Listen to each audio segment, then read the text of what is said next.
umpisahan natin mga bossing, no? Doon sa patawa ng SMNI. Oh, doon sa patawa po ng kampo ni Kibuloy, mga kababayan. Oh, ha? Eh madami pong nalalaman tong mga ito eh. Saan ba 'yun? Oh, eto. Pupunta ng Maynila, no? Kakalat sa Metro Manila. Ano gagawin? Aba, i-educate daw po yung mga botante, mga kababayan. Ha? I-educate yung mga botante. Bakit po, mga bossing? Sabi dito sa balita na to, oh, voter education sa Metro Manila. Tututukan ng PDP laban para iwas budol sa 2025 election, mga kababayan. Ay, ibang klase. Ano ho? Akala yata nila yung paghinaho nila, no? Akala yata nila yung pagtanggal ng suporta ng taong bayan sa kanila, eh, yun ang dahilan, no?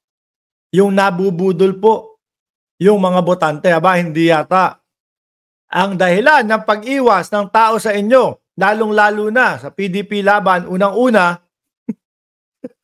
si P. Salvador. Oh, no? Unang-una yan. Bakit?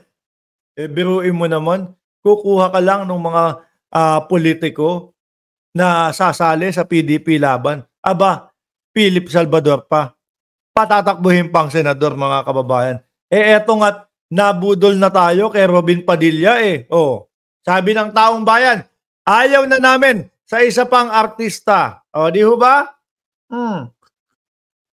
Pangalawa, oh, sila Bongo, sila Bato de la Rosa, yung mga pahiring-hiring po nila na walang kakwenta-kwenta at alam naman natin na may pinapaboran yung kaibigan nila.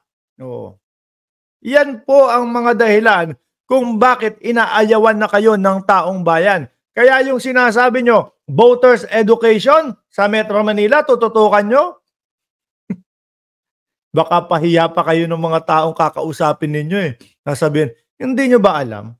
Kaya ayaw na namin sa inyo. No? Dahil nabudol nyo na kami dati. Oh. Yan yung PDP. Laban na yan eh. Tinanggal yung laban. Kasi bakit? Oh, rebranding. Para hindi isipin ng taong bayan na, naku, ito din yung mga Duterte. Ito din yung mga nagsabi nung panahon, nung eleksyon na, oh sige, pupunta ako ng West Philippine Sea at pagkatapos ituturok ko yung bandera ng Pilipinas doon. Ipagtatanggol ko ang ating bayan. Yan din yun eh. Ano? Kayo pa may gana na magsabi na iiiwas nyo ang taong bayan sa pambubudol sa 2025 election. Parang sa inyo nang galing yun talaga. Parang kayo ang original. No? Na nambubudol. O, paano nyo sasabihin hindi? Eh, ang dating presidente umamin. Di ba?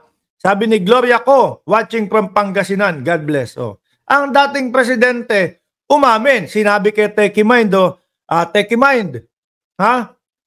Eh, nung panahon ng eleksyon, ikaw naniwala ka na pupunta ako ng West Philippine Sea at magje-jet ski.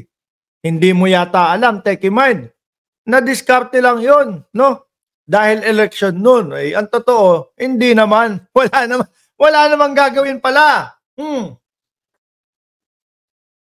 Sabi nga ni dating Senador Antonio Trillanes, mga kababayan, alam mo, Mark, yung grupo ni Duterte, kung ano yung ginagawa nila, ibibintang nila sa iba.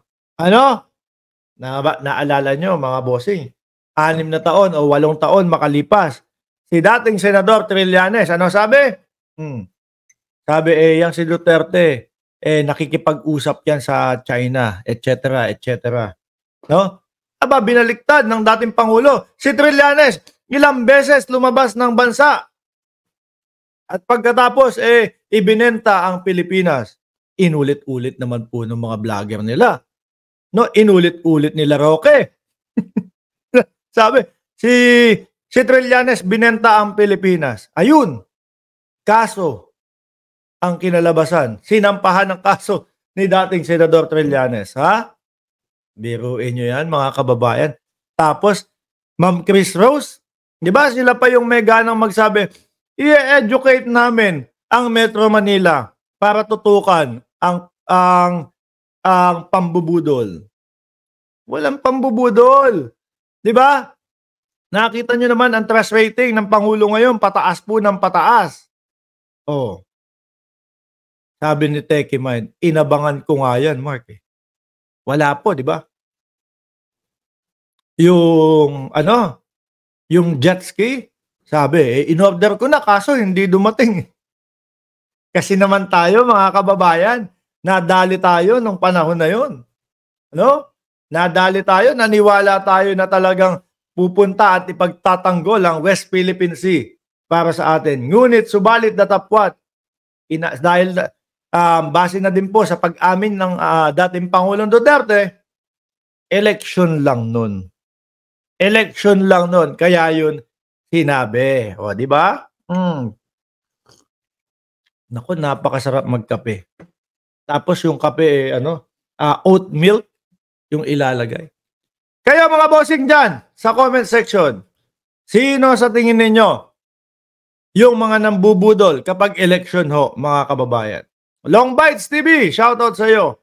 Bagong subscriber, salamat po, boss. Nako, kanina paggising natin napansin ko, sabi ko, aba, 317,500 plus na tayo Magti 318,000 na tayo Eh maraming salamat po sa inyong lahat mga kababayan. Hindi naman natin maaabot yun kung hindi dahil po sa inyo. Andiyan si Zero Kansaki, sabi, joke time na naman ang mga PDP. Totoo! Kagaya po nung kanilang mga senador. Kasama ba dyan si Vic Rodriguez sa PDP? Kasi dati, siguro may mga 3 o 4 na buwan, nakikita-kita ko dyan si Vic Rodriguez kasama sa PDP. Kasama ni Bato, kasama ni Bongo, kasama ni Bato, Bongo, Robin, at si Philip Salvador. Kahit na kahit na mag-house to house pa kayo Mukhang napakalabong manalo ni Philip Salvador. Ano po? Una, nakadikit ang pangalan sa mga Duterte. Pangalawa, narinig natin mismo kay Ipe Salvador na iaalay ko ang buhay ko dito sa taong to. Tinuturo niya ganun. Ang tinuturo niya si dating Pangulong Duterte. Ano isipin ng taong bayan dyan? Iisipin ng taong bayan dyan, nako, magsiservisyo to sa Senado. Si Duterte lang ang pagsiservisyohan nito. Pangatlo, artista na naman. Nabudol na nga tayo ng isang artista. Artista na naman. O, di ba? Kaya yung education nyo, na i-educate nyo yung mga voters, nako, kahit anong pumilit nyo, para dyan sa mga kandidato nyo, wala yan. Dapat tanggapin nyo na laglag na ang tuka ninyo. Di ho ba, mga bossing? Tigay lang na nga natin to.